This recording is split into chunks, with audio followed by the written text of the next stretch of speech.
All right, guys, let's get into this.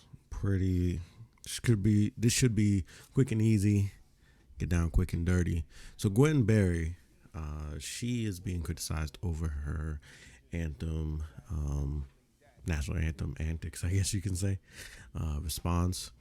So just briefly read what's going on, and then I'll tell you my thoughts. So Gwen Berry, who is a hammer thrower and activist, has received fierce backlash over what appeared to be her turning her back on the American flag as the national anthem was playing in the U.S. Olympics. Berry famously protested the anthem in 2019. She caught attention for turning her body towards the stands and away from the flag. It seemed like she was posing for a photo op. The Star Spangled Banner, obviously, was playing at the trials in Eugenie, Oregon on Saturday. Towards the end of the song, she put a black t-shirt that says activist athlete over her head. She came in third behind her competitors Deanna Price and who won second. Who won first, and Brooke Anderson, who won second.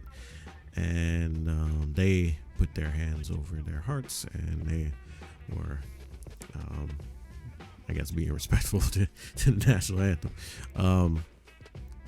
So she drew some ire, blah, blah, blah. Some people said they didn't like it. And then so Berry responded to the criticism, and she said that I never said I hated this country. People try to put words in my mouth, but they can't. That's why I speak out. I love my people. And she said also, saying people comments show that they rally patriotism over basic morality. The commercial statements, funny sentiments regarding Black Lives Matter, just a hoax, so on and so forth. She was upset, and the reason she was upset was she felt the timing. It was a setup. She felt the time, which is the most. I constantly talk to Shawnee about how athletes nowadays are big ass children. They are entitled brats. And more, you start seeing how they are treated when they don't receive special treatment. So she feels that this is a slight. I felt like it was a setup and they did it on purpose. Berry said of the timing of the anthem, I was pissed, to be honest. And she said a spokesperson for the U.S. track and field disputed Berry's claims. And they said that the national anthem was scheduled at 5:20 today, or that day. We didn't wait until the athletes were on the podium for the hammer throwing awards. The national anthem is played every day according to a previously published schedule, and then Saturday it was supposed to be played at 5:25. So she is claiming, and I want to highlight this portion. She's saying that she feels that they did it on purpose. And I'm assuming what she's referring to is the fact that she is a activist as well as an athlete, and she is a part of this organization here, or a founder. Hold on. Oh no. So she's sponsored right here. It's sponsored by Cullors Chains, a left wing group advocating for defunding the police. And they praised her for her leadership. Basically, they said, "Oh, you did a great job." Blah blah blah blah blah blah blah. So she feels that she feels that these Olympic Games and the organizers are so petty that they waited until she got to the podium and decided to play the national anthem to spite her, essentially. She feels that she is that important that it couldn't just be like, again, like the spokesperson said, they have a previously established schedule, and the schedule said that it was supposed to be played at 5:20. The anthem got played at 5:20, and then the following day it was supposed to be played at 5:25. I constantly talk about how, like I said previously, athletes are becoming more and more entitled, and a lot of them don't know their head from their ass. They don't know what they're talking about. They don't know what they're advocating for. They advocate for things with the bare minimum, or if not any knowledge of the situation. They get upset when people call them out, and they feel that they shouldn't be called out. They shouldn't be criticized. And I constantly tell people, like, most of these athletes haven't had to go through normal everyday life stuff. Most of them haven't had to go to a 95. Most of them haven't had to be in the real world. They train every day. They do, physical activity every day, and that's what they do. And to be quite honest, this is part of the thing that's ruining sports for me. It's just so many of these people that, get upset, or they want to be active as athlete, and they get upset when they say when you say we don't care about any of that stuff. We just want you to see you, perform your sports at a high level, and they get upset when you say these things, and they throw tantrums and they do things like I'm more than an athlete, blah blah blah, and I shut up and dribble. But in reality, nobody wants to hear you. Nobody wants to listen to you if you don't know what the fuck you're talking about, and you have some generic ass opinions, some generic mainstream opinions, borderline leftist opinions that they don't contribute to anything. You're just criticizing. You're just throwing tantrums to throw tantrums, but you're not actually doing anything.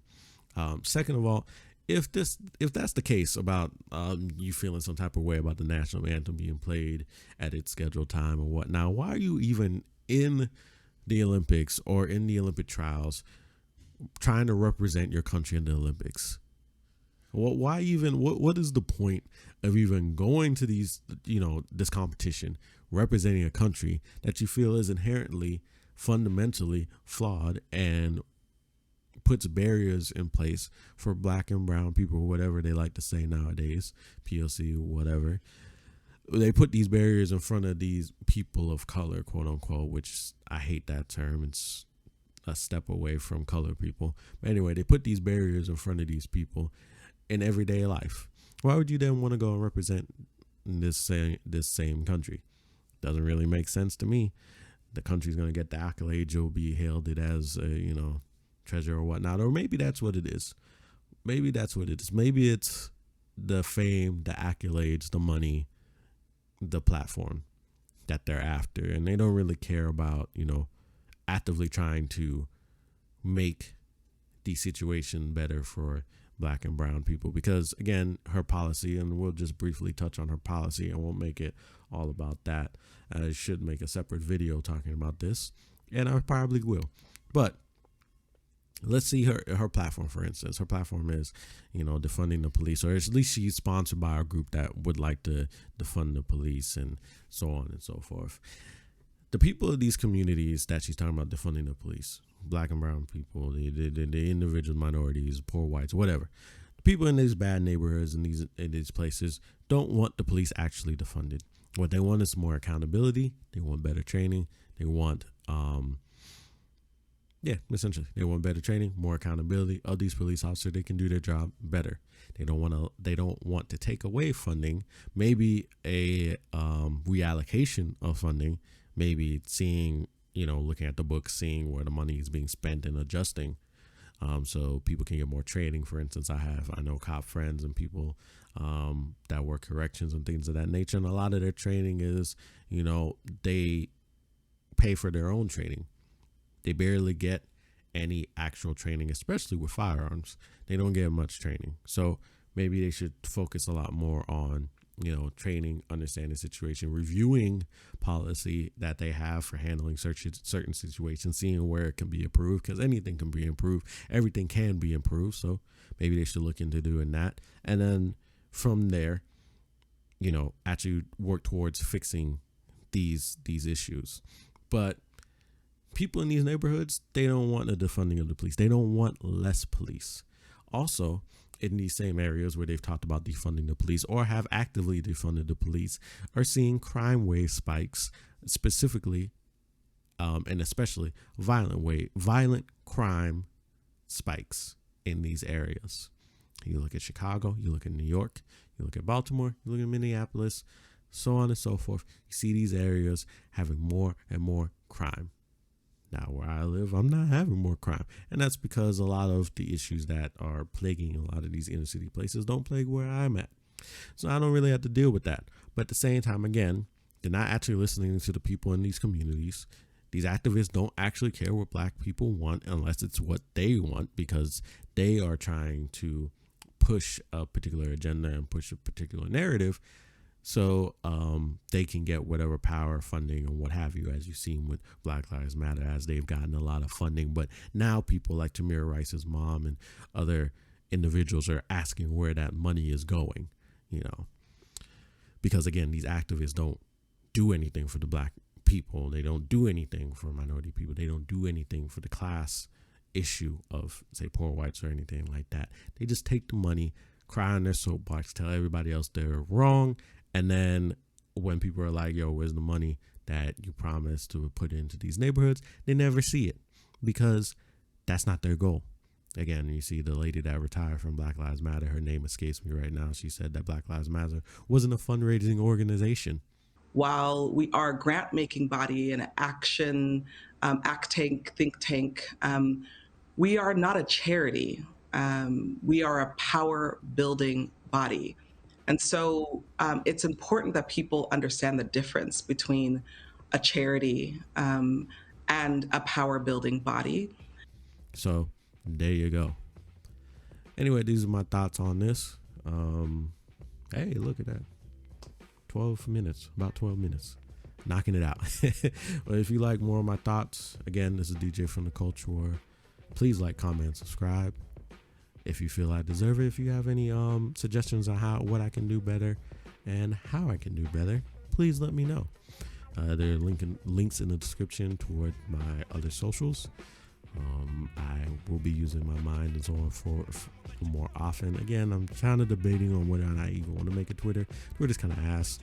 I have my personal Twitter account. I don't really feel like making another one, and I don't really feel like posting the stuff there. Maybe I will, maybe I won't. I actually want to engage less on that platform, but again, Odyssey, BitChute, they're in there. BitChute doesn't have anything up on it yet, but I will be uploading those videos to that platform shortly. So all of my stuff will be backed up there as well, because unfortunately I can't have it automated. But anyway, like I was saying, I digress. Like, comment, and subscribe. Again, appreciate you guys. Have a great day. Bye.